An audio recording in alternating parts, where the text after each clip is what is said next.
Buonasera e bentrovati alle nostre conversazioni su questo canale Facebook del Museo Ebraico di Lecce. Questa sera abbiamo un piacere veramente straordinario perché avremo un'esperienza live molto, molto, molto intensa, molto interessante. Siamo in collegamento con Amsterdam e abbiamo con noi un amico carissimo del Museo Ebraico, Gary Feingold, che è il proprietario di un ricchissimo, importantissimo, interessantissimo una fondazione culturale, Arts and Dialogue, che ha sede a Amsterdam, oltre che il gestore di un caffè culturale, sempre ad Amsterdam, che si chiama Caffè Belcampo. Gary ci presenterà una interprete jazz veramente straordinaria, Mirjam Van Dam, e ascolteremo un repertorio molto interessante che coniuga la tradizione jazz con il mondo ebraico, e di questo parlerà nei dettagli Gary tra pochi minuti. So, dear friends, we have the pleasure to host tonight for our Facebook streaming live streams at the Museo di Lecce. We have the pleasure to host a very interesting program. We will be hearing the singer Mirjam Van Dam from Amsterdam. She will be introduced by our friend Gary Feingold, who is the owner of Café Belcampo, a very lively institution in Amsterdam. And he is the director of the Art and Dialogue Foundation, always in Amsterdam. He will be introducing the program of tonight, and he will be dealing especially with the reason why we made the decision to host this extraordinary repertoire of jazz music. He will be dealing with especially with the relations between jazz and Judaism. And now it's time to open the floor for our Amsterdam studio. Here is Gary. Hi, Gary. How are you doing? I'm fine. Buonasera a tutti. Buonasera. He can speak Italian as well. So I guess he will be presenting the program in both Italian and English. And so it's your turn to speak, and please, and for the audience, enjoy the performance. It's absolutely magnificent. Grazie Fabrizio, è proprio un onore di essere qui stasera, veramente. I'll speak in English in just one second, però volevo dire in italiano che mi fa molto piacere di essere amico, di essere parte di questo programma, amico del Jewish Museum of Lecce, e parte di questo programma del live streaming che è importantissimo in questi giorni difficili. Anche in Olanda, più in Italia devo dire, in Italia è molto più grave, però anche qui in Olanda ha toccato molto. In ogni caso stasera presentiamo un programma, però veramente non è il programma che deve essere, perché questa idea avevo quando ho cominciato a guardare quanti compositori ebrei hanno scritto i pezzi nel genere di jazz, e anche ho guardato un po' la relazione fra i compositori e musicisti jazz ebrei e quelli neri negli anni 30, 40, 20, quando veramente non si poteva fare le cose insieme, lo facevano lo stesso. E poi ho pensato che ci deve essere un concerto che parla di queste cose con i musicisti bravi, e infatti ho trovato 5 musicisti ebrei, però questo concerto che doveva andare in premiera in marzo è stata cancellata.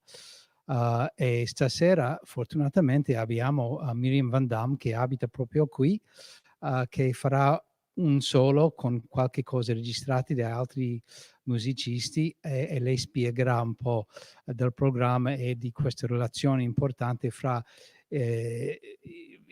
l'ebreismo e il jazz e i compositori e musicisti ebrei e quelli neri. Anyways, I think I'll just quickly continue in English because this is Miriam's show. I'm just the one who really thought about the idea because I was researching a little bit, or I was just shocked or surprised how many Jewish composers that wrote a lot of very famous jazz pieces. And I also noticed there was a lot of great collaborations between Jewish musicians and Black musicians. Especially in the 20s, 30s, 40s, 50s, and in those early years, because of old Jim Crow rules, etc., that wasn't even allowed sometimes, but they did it anyways, and there were fantastic musical collaborations. Mirjam studied these, and she's come up with a short program this evening. Unfortunately, all the other musicians can't be here because of the coronavirus. In fact, the premiere of this program was supposed to be in March of this year in the Liberaal Joods Gemeente. That's the Jewish, one of the important synagogues in Amsterdam, and it was canceled. So at least we can have this tonight. We can have a short taste of the program. And without any further ado, I'll introduce Mirjam. Mirjam Van Dam is a Dutch Jewish singer. She's very well known in Holland, and she's made this program for us this evening. So, Mirjam. Thank you, Gary, for this introduction. And I'm so happy to be here. And I'm unhappy that the band couldn't be here. So you have to do with me on the piano. And I'm not a pianist, but I'm going to start with a funny song that was once sung at a show, a television show of Bob Hope in America. And it's called Who's Yehudi?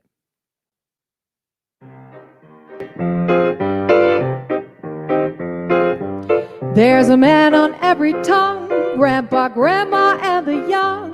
What the fuss is all about, they're just trying to find out.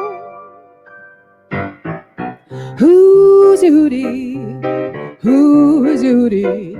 Someone please lend me a hand, solve this mystery if you can. If he's mouse or if he's man, just who's Judy? Who's Judy? Who's Judy? One dark night, about 3:30, I saw an owl up in the tree. He looked out and he yelled at me. Now, who's Judy? G-Man Hoover's getting moody. Got his man on double duty, trying to find out who's Yehudi. Who's Yehudi? Who's Yehudi? Who's Yehudi? The little man who wasn't there thought he heard him on the air. No one seems to know from where, but who's Yehudi? Well, we never know. Well, that's not true. I know who was this Yehudi. This was Yehudi Menuhin, the very famous violinist. And after this song, it became a kind of way to say who is the invited person that isn't here, who is the unknown guest. So I wanted to start with this song because it's all about a Jew.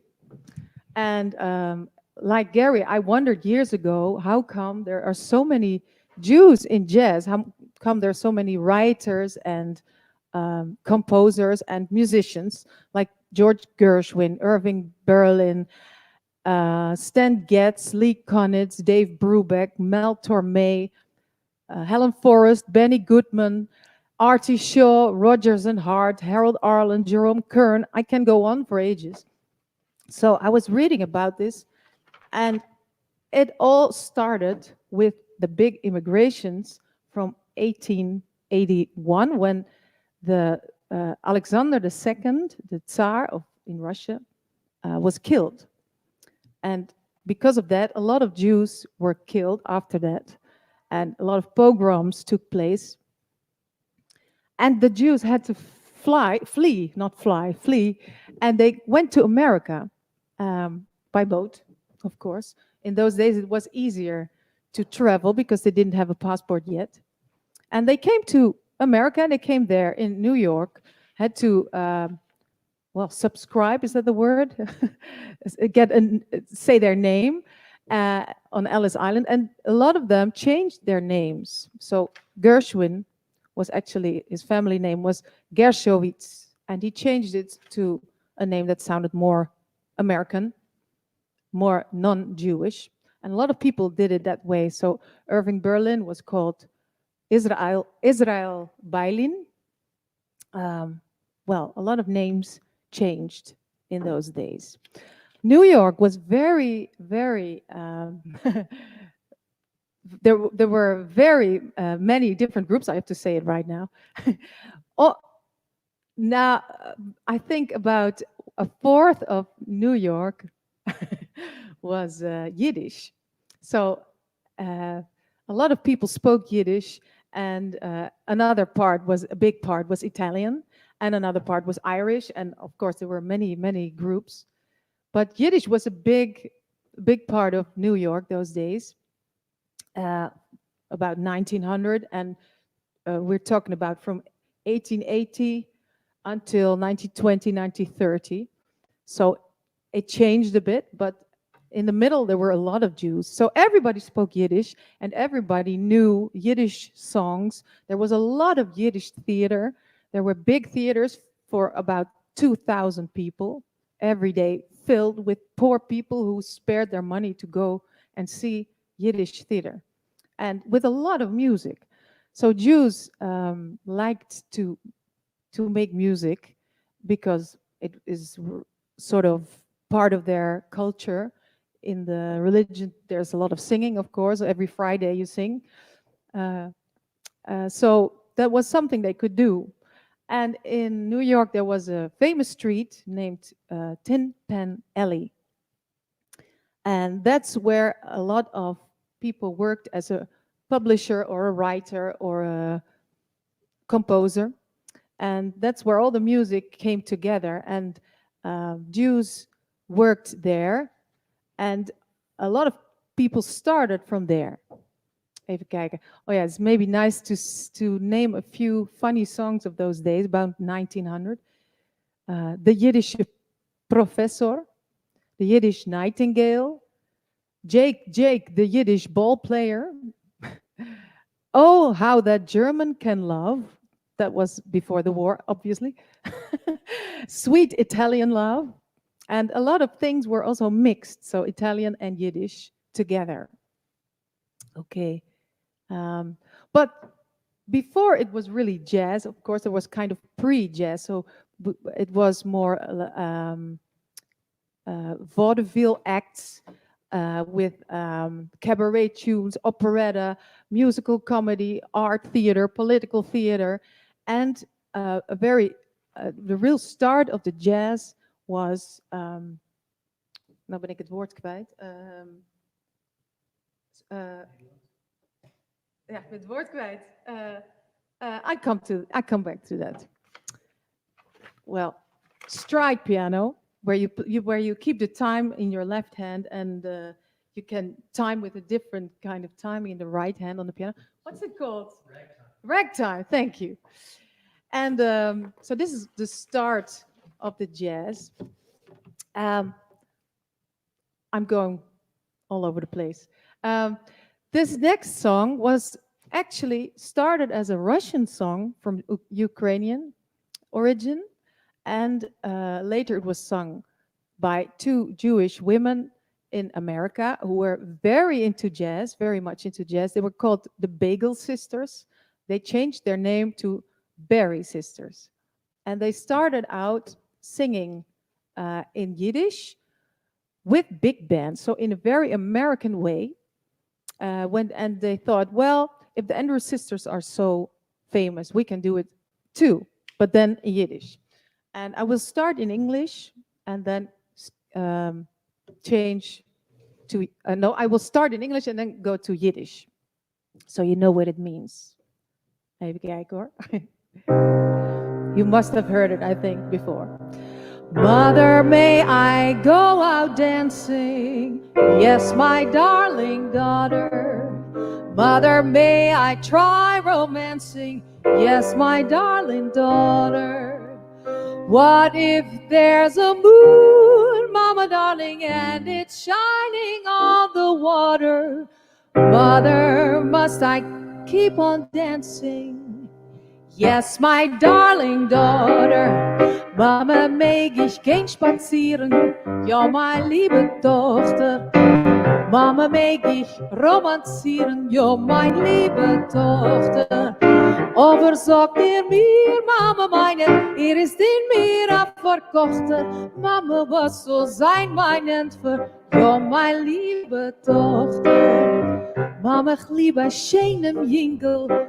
Ja, meine liebe Tochter, wird mir geben ein klein Schulringel. Ja, meine liebe Tochter, ist schön und euch sehr kluger. Ich verlieb mein teure Schwieger.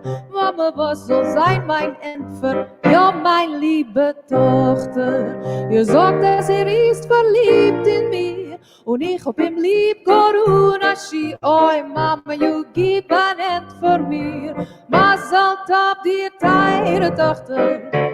Du ba du du du ba you ba bu ba ba ba ba du du.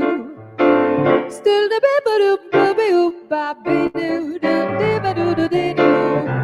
Mama, Mama, you meine vier zu den Gippen, die Tochter deine. Still du da ba du ba mazel tov, dir Mama.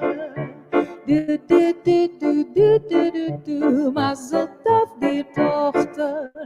Skula du da du ba boop boop boop boop, mazel tov, dir Tochter. So that was all about a wedding. And weddings were, well, I think I told you before, weddings were very important, and there was a lot of music in Jewish weddings, of course, the klezmer.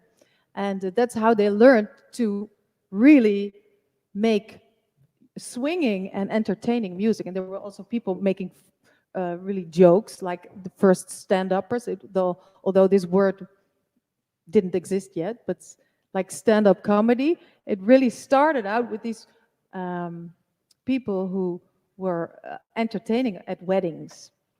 And the music, they call it Freilach music. Okay, let's go on. Another very important person, or a very important person in the starting of the jazz and the overlap between Jewish music and jazz was Jolson. He was a Jewish guy, and he started. He was really a very, very big star. We don't know much these days. We don't hear from him anymore because now it's so long ago.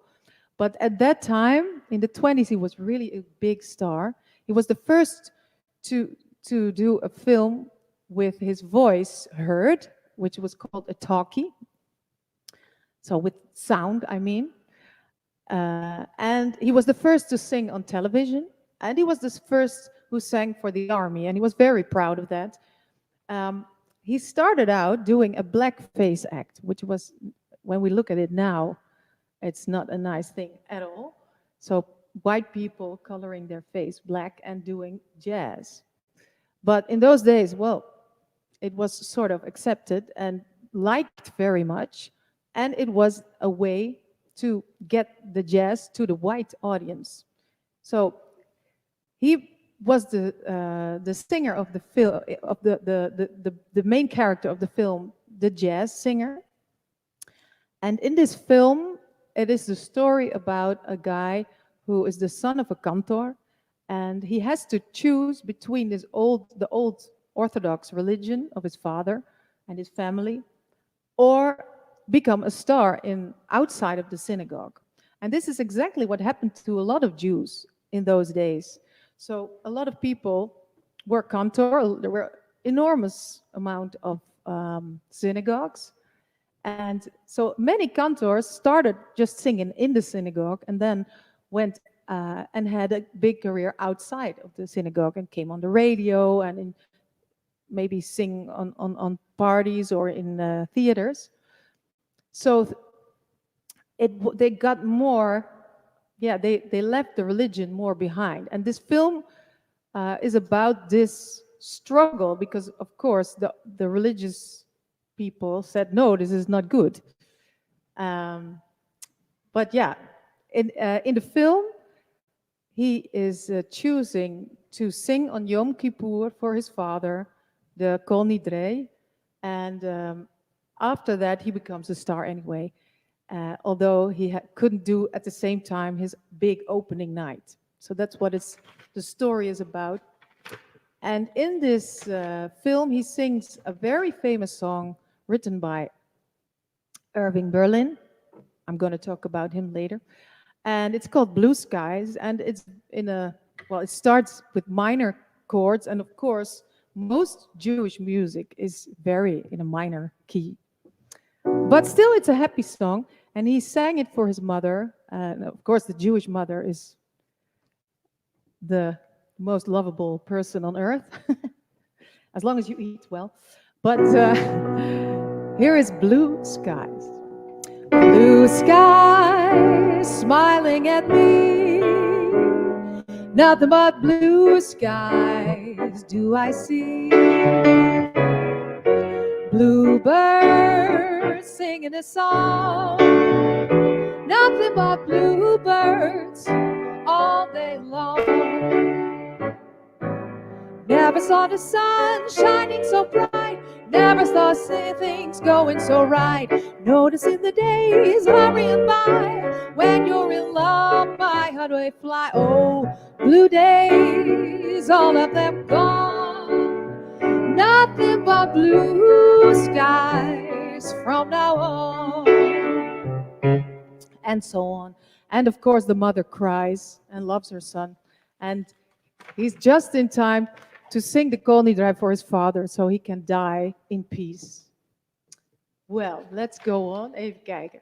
Yeah, I go on with about Benny Goodman. Benny Goodman came from a very poor family, and he got his first lessons on the clarinet in the synagogue, and he became very, very famous as well. And he was the first guy, the first white man, I must say, who worked together in a band with black people, with black musicians.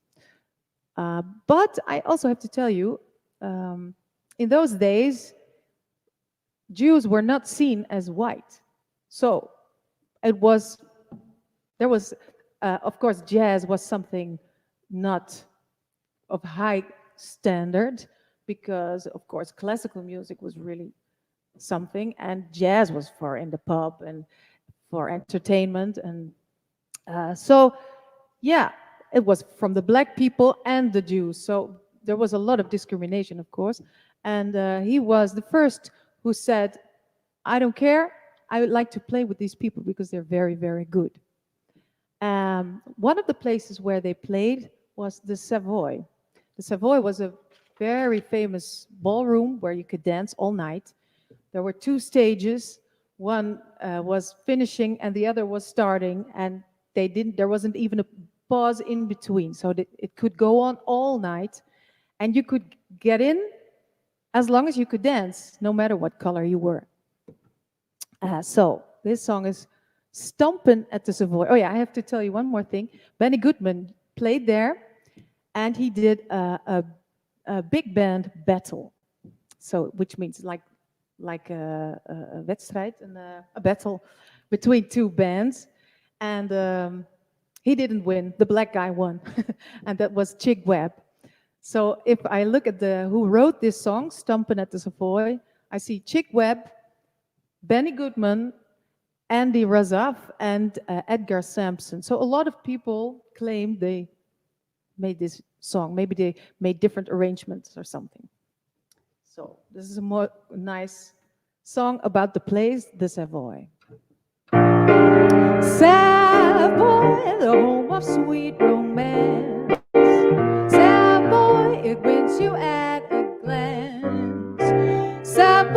gives happy feet a chance to dance.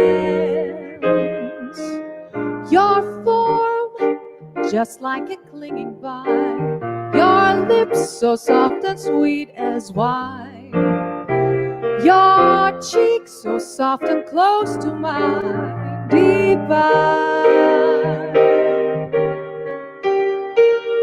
How my heart is singing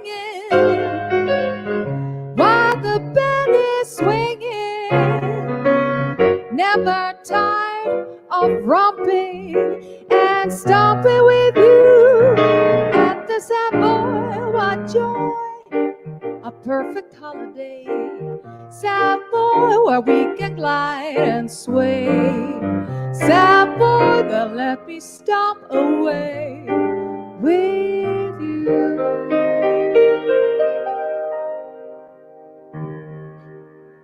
That was the Savoy. And then there was also a very nice woman. Well, I'm not going to do a song of her now. Her name was Sophie Tucker. And she also came from the Ukraine, we say here, from Russia at those days. And she was called one of the last of the red hot mamas.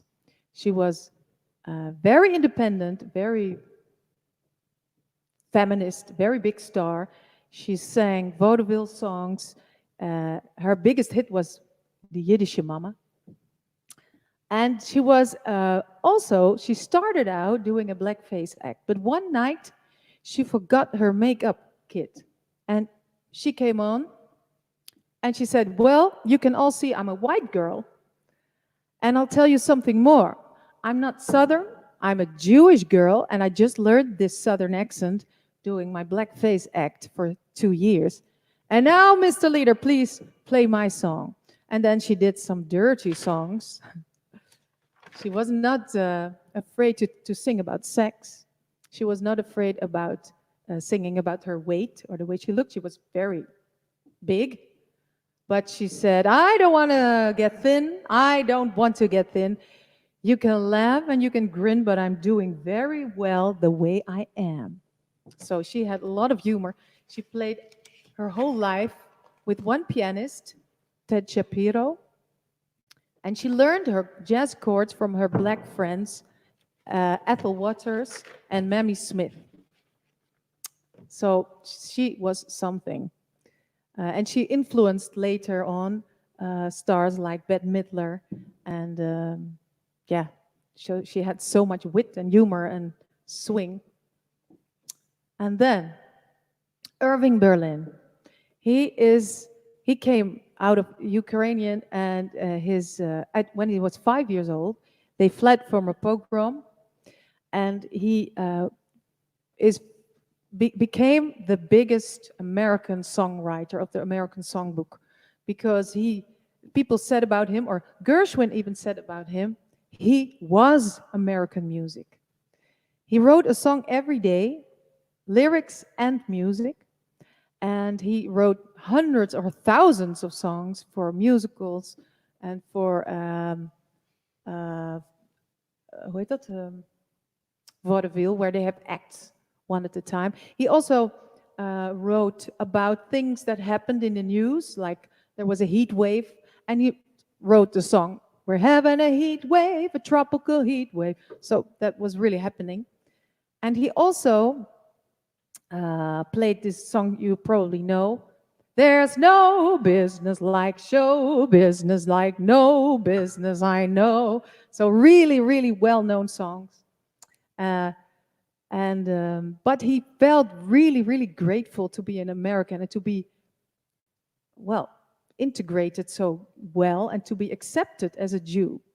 And that's why he loved to really pay a lot of taxes, they say. And he wanted all immigrants to be able to come into America and be like him. And that's why he wrote, "God Bless America." He was so happy to be an American. He also wrote a beautiful song called "Suppertime" for Ethel Waters, which was a black singer. And this song is about a woman who is about to put the supper on the table for her children, but she can't because she's so sad because her husband has been lynched. And this is what happened to Black people in those days, especially in the south of America. So Irving Berlin, being a Jew, remembered the pogroms he went through, or his family, and he felt deep sorrow, not sorrow, he felt for the suffering of the Black people. So this is a song for a Black woman, actually. I'm gonna put on my tune here. Hij is uitgegaan. Ja? Gaat ie.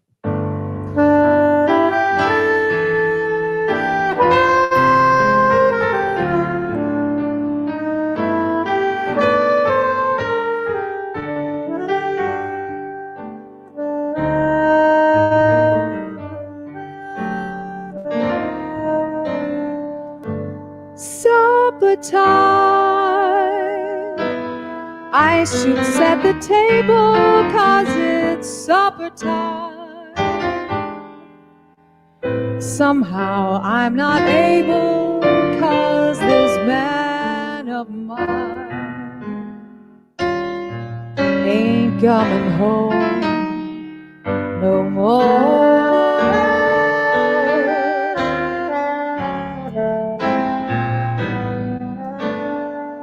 Supper time, kids will soon be yelling for their supper time. How'll I keep from telling them that man of mine ain't coming home no more?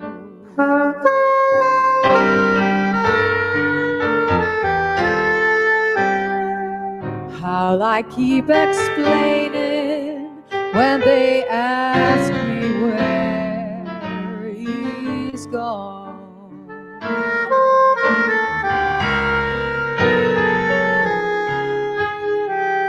How'll I keep from crying when I bring their supper on?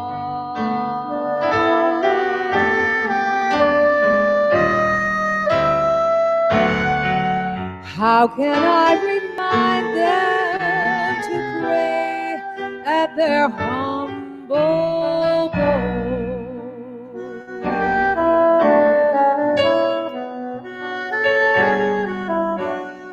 How can I be thankful when they start to thank the Lord?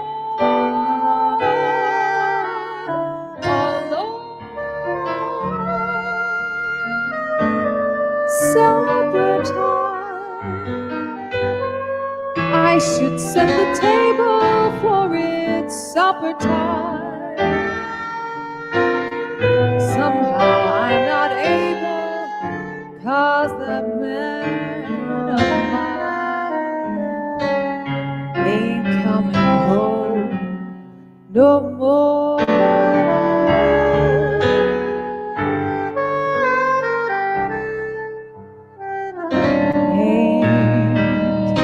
Coming home no more.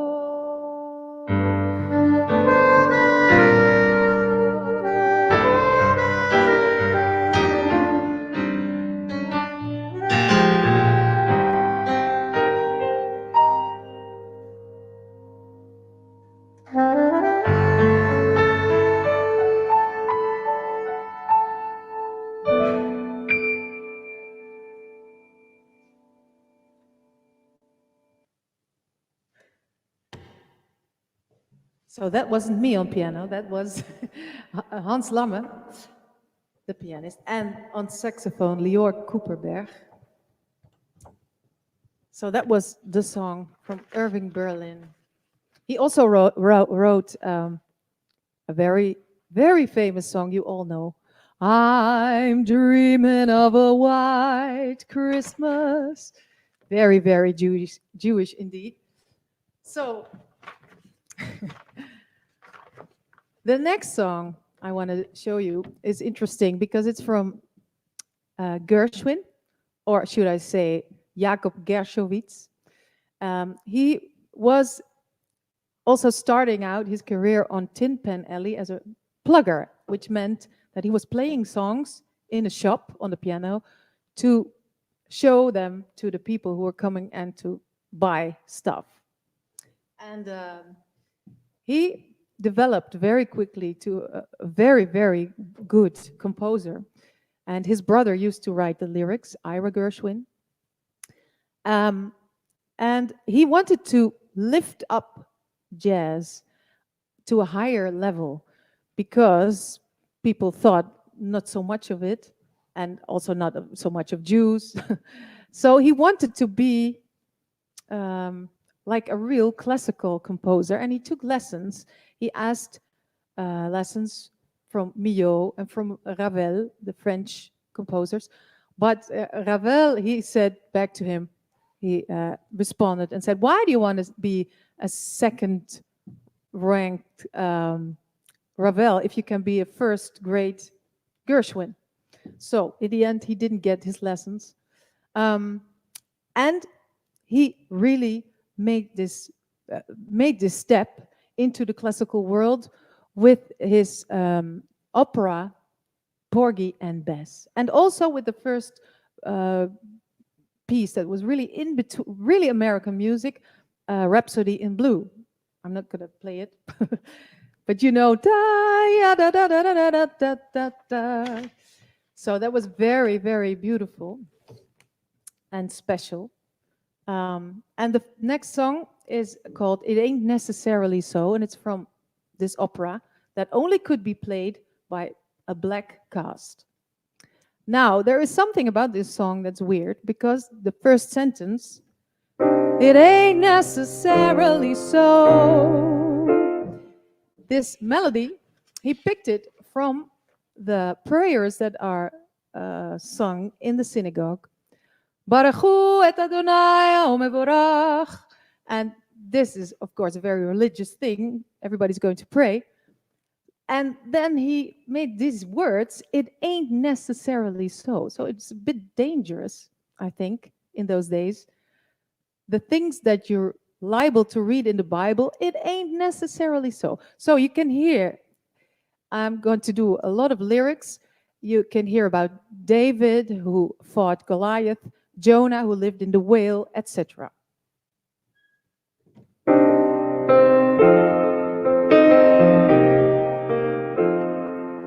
It ain't necessarily so.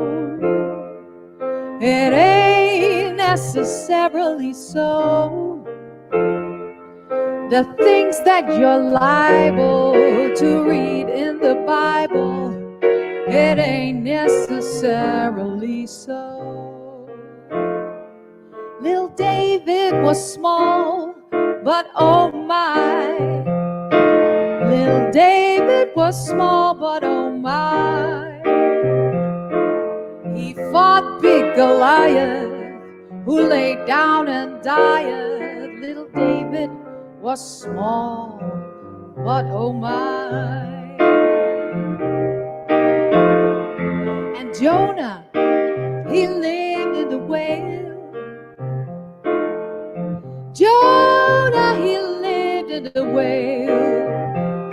For he made his home in that fish's abdomen. Oh, he lived in that whale. And Moses was found in a stream. Moses was found in a stream. He floated on water till old Pharaoh's daughter, she fished him, she said, from that stream. But hey, it ain't necessarily so. It ain't necessarily so.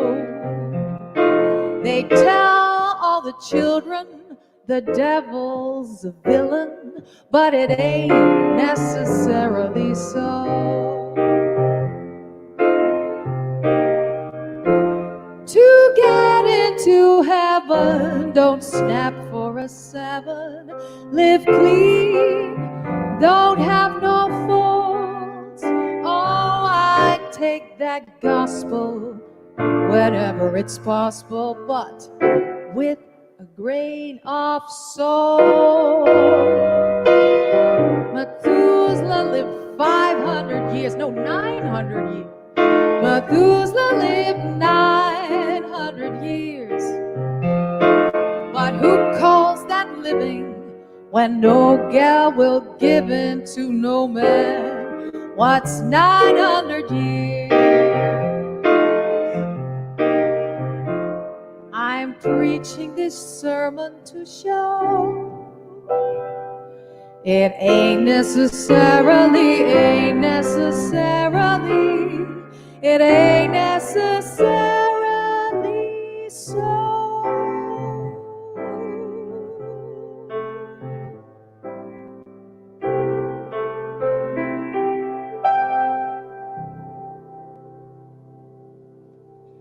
Hoe lang ben ik al bezig?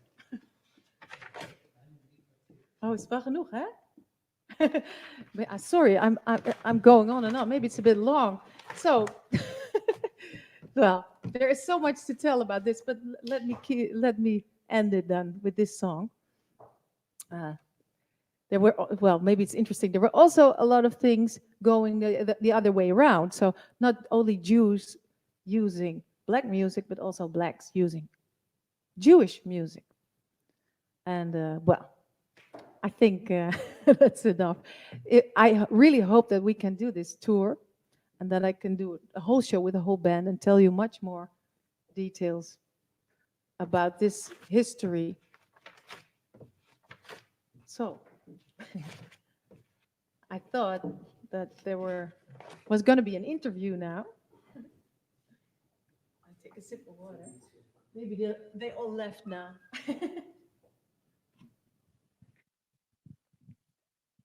Fabrizio, are you there?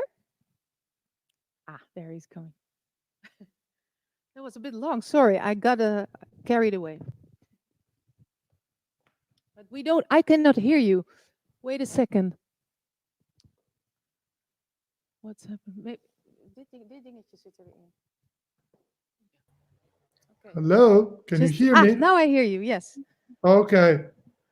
I was just saying that it's a wonderful performance. I was relaxing and enjoying the music. So I'm very glad to hear that. Thank you. Well, thank you. No, I was not expecting such a sudden end. So I'm really amazed. Thank you so much. Yeah. Well, I didn't read. I saw many comments. I learned a lot. I learned a lot about many aspects of this connection between Judaism and jazz. I remember I saw very long ago the movie The Jazz Singer. An American friend of mine showed it to me. I didn't know anything about the story, and I still remember how moving the movie is, really moving. The story of this young guy who doesn't know what way to take, whether to follow in the footsteps of his father's tradition or to go in the black tradition. And this idea that he changes the color of his face is really amazing. And it's such a beautiful movie indeed. I mean, the setting of the movie itself is very interesting. And of course, about Gershwin, I knew about Gershwin and I knew a little bit about some other things. But again, the connection between this is something that should be better understood, in my opinion. And I saw some comments of our very good friend Yossi Hayes, who's a wonderful cantor and singer himself and knows a lot about music. He comes also from a wonderful family of musicians, who was saying something about from Gershwin's Bar Mitzvah, he's saying. And you were also commenting upon, Yossi, do you want to to take the floor? Do you want to be part of the show? I mean, I'd like to know your ideas, because you know so much about music. You know, he's a wonderful piano player, and besides being a wonderful researcher in Jewish history, and so I'd like to know more about this. And for instance, this is very common, I would say, in the Jewish tradition of music, in the Jewish musical tradition, that of borrowing tunes from non-Jewish environment, of course, or the other way around. And this is very interesting, what you were saying, the idea of borrowing a traditional nigun for a prayer, and use it for a non-religious song, something like that. Yeah. You know, this is really very interesting. There's also a nice example of that. We all know the tune of James Bond, like Yeah. this. Oh, should I do it again? And this is a tune from Archie Shaw that he wrote in the 20s, which was called Nightmare. And it's used later. And they say that it was also borrowed from something that's some prayers out of the synagogue. And in the end, it became James Bond tune. So that's how it can go. This is very interesting, because there's another connection. There's another very interesting connection, or at least something that interests me, is the connection between Jewish musicians and cinema. As is well known, I mean, the origins of cinema, the origins of cinema making, movie making, are Jewish, especially in the United States, in America. And from the very beginning of the cinema, many musicians were those who accompanied with their melodies, with their tunes, the most famous movies of all time. And I think this is still today this way. And some of the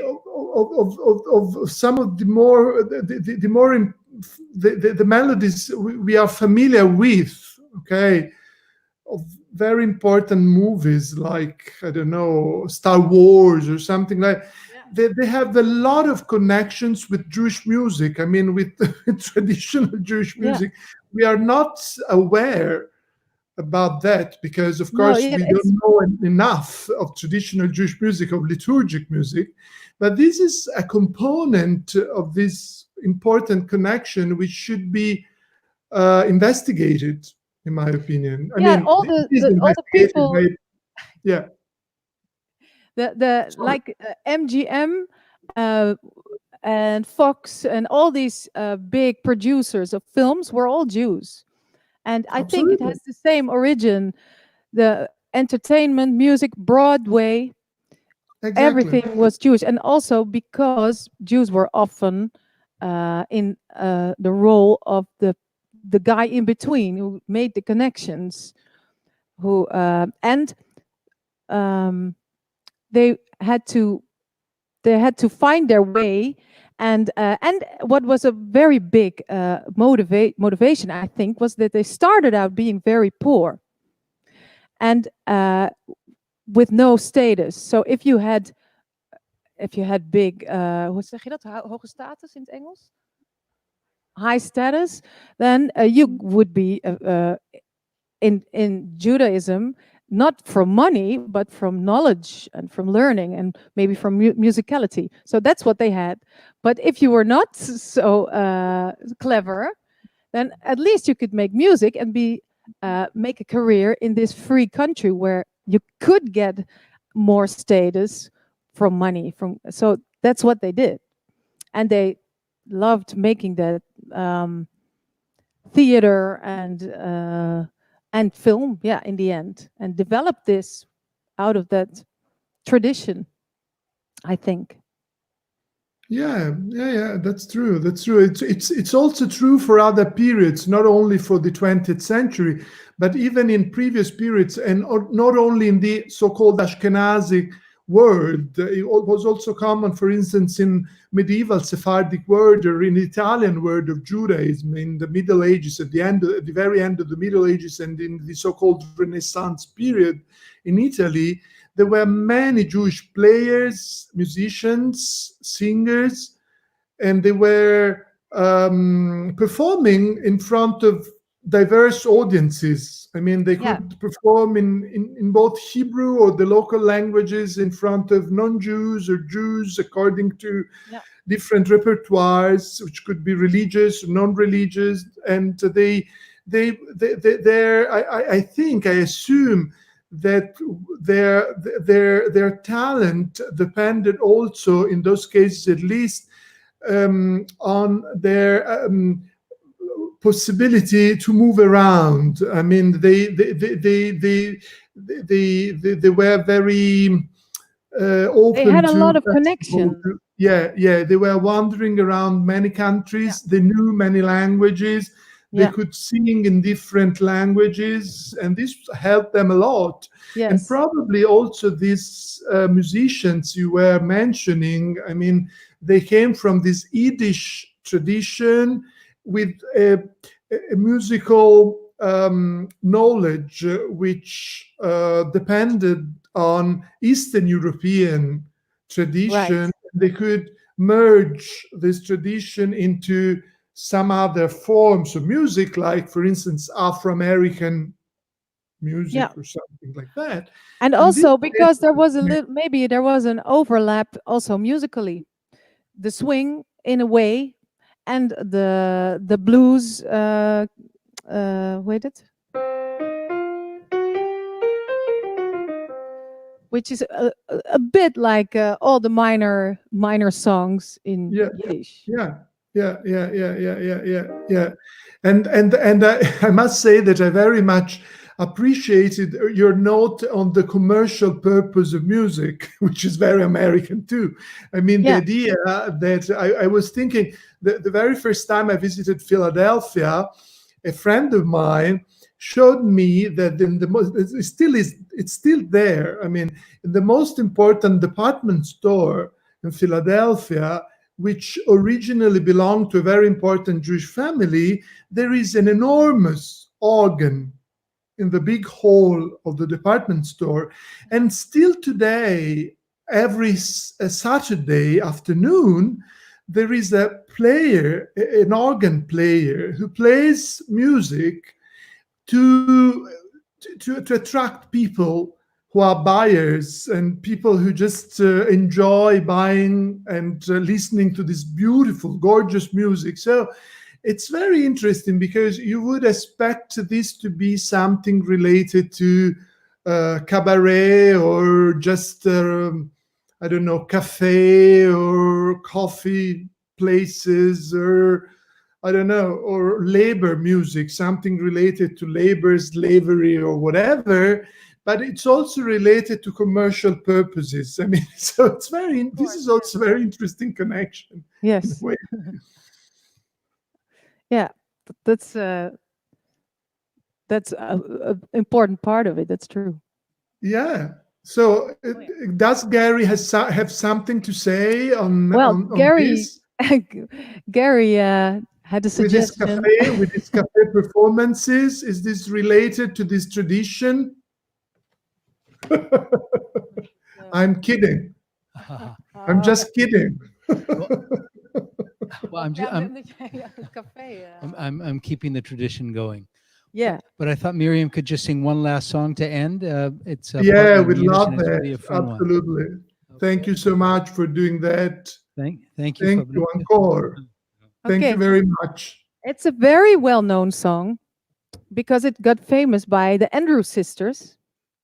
And it was originally a Yiddish song from a musical by Mir bis to Shane. But later on, what's funny, it started in Yiddish, then it became the English hit from the Andrews sisters, and after that, there was a guy named Slim Gaillard, a black musician who rewrote the lyrics to a funny melting pot way with naming all kinds of food, American food. Well, spaghetti is Italian, of course, but they like it. They love it in America. So spaghetti, you hear it. I will start in Yiddish. Even kijken. Bij mir bist du schön, bij mir hast du geen, bij mir bist du einer auf der Welt. Bij mir bist du git, bij mir hast du it, bij mir bist du teurer von Geld. Viel schöne Jüngler haben schon gewollt, nehmen mich und von sie alle ausgeblieben. Hab ich nur dich, I've tried to explain. Bei mir bist du schön, so kiss me and say you'll understand. And then Slim Gaillard version.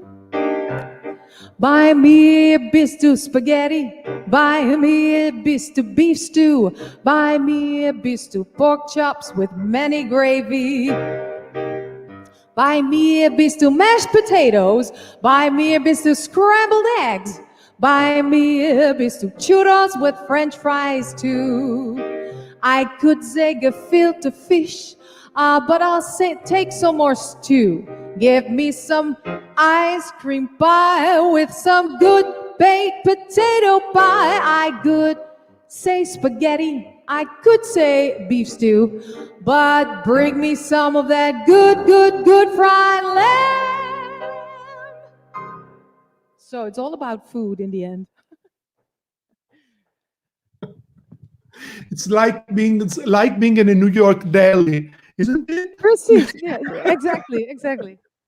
Amazing. So it's a melting I love pot. it. Yeah. And so you hear the Italian influence, the Irish influence, the Jewish influence, and what else? Yeah, Italians.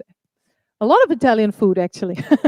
A lot of Italian food, Of yeah. course, yeah. Gefilte fish also. Gefilte fish is Jewish, yeah. Nice. So, Amazing. I loved it. Very. I'm so thankful. Thank you very much. I'm pretty much sure, seeing from the number of positive comments and wonderful appreciation, that most people are happy and they enjoyed the concert as I enjoyed it very much. nice. And I don't know if Gary wants to add something Gary, else to where are you? our show, and I just thank you both, and Thank you so much for having me. I really and enjoy. expect to see you in Amsterdam, hopefully. Oh, who knows, in Lecce. Yes. Please, In please, Yeah, Lecce. I'd like Gary- to come to Lecce too. Yeah. Oh, that's Gary the big will dream be of this coming project, with the soon, whole band to hopefully come to so, Lecce. and so he will taking you with him, and you will perform something in our museum. That would be great. Hopefully with the whole band, with the saxophonist, piano. Hopefully with the whole band, of course. I'd love to. Yeah. So thank you so much. It was great having you with us, and see you soon. Thank you so much. It was a pleasure. Arrivederci, Bye. grazie. Arrivederci.